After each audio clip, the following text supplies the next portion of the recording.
చేయాలి, పేదవాళ్లకు హెల్ప్ చేయాలి, ఎవరికి ఏమీ లేవు వాళ్లకు హెల్ప్ చేయాలి. అందుకే మేము పనిచేస్తున్నాం.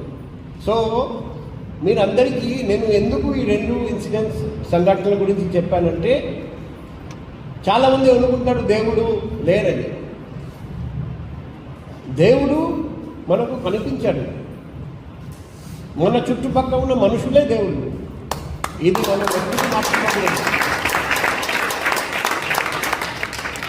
అండ్ మీకు అవసరం ఉన్నప్పుడు ఆ దేవుడు ఖచ్చితంగా కిందికి వచ్చి మిమ్మల్ని కాపాడతారండి, మీ కుటుంబ సభ్యులందరినీ కాపాడతారండి.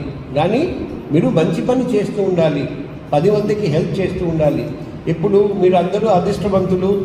ఇటువంటి బాబా స్థాపించిన మందిరం అక్కడికి రెగ్యులర్గా మీరు వస్తున్నారండి, ఇక్కడ సేవ చేస్తున్నారండి. ఇదంతా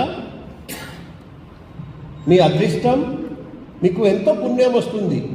ఇలాగే ఈ అవకాశం అందరికీ దొరకదు. ఇది స్వర్ణావకాశం. మనం ప్రతిరోజు ఈ స్వర్ణావకాశం ఉపయోగించాలి. బాబా జీవితంలో సొంత జీవితం ద్వారా ఆయన ఏం చెప్పాడంటే, నన్ను చూసి మీరు నేర్చుకోండి. ఆయన్ని చూసి మనం నేర్చుకోవచ్చు. ఇప్పుడు బయట వస్తూ చూసాము. Humility is the sign of wisdom, బాబా చెప్పిన మాట. మేము చిన్నప్పుడు నేర్చుకున్నాం, విద్య దదాతి వినయం. కాబట్టి ఎక్కువ నాలెడ్జ్ ఉంటే, విజ్డమ్ ఉంటే మీకు అహంకారం ఉండదు, అహంకారం రాదు. మీకు అనిపిస్తుంది ఇంకా ఎంతో నేర్చుకోవాలని ఉంది. ఇవన్నీ బాబా నేర్పించిన మాట. సో నేను ఈరోజు ఇక్కడికి రావడం నేను నా అదృష్టంగా భావిస్తున్నా. మీతో మాట్లాడడానికి అవకాశం రావడం, మీతో ఇంటరాక్ట్ అవ్వడం నాకు చాలా గర్వకారణం. భవిష్యత్తులో కూడా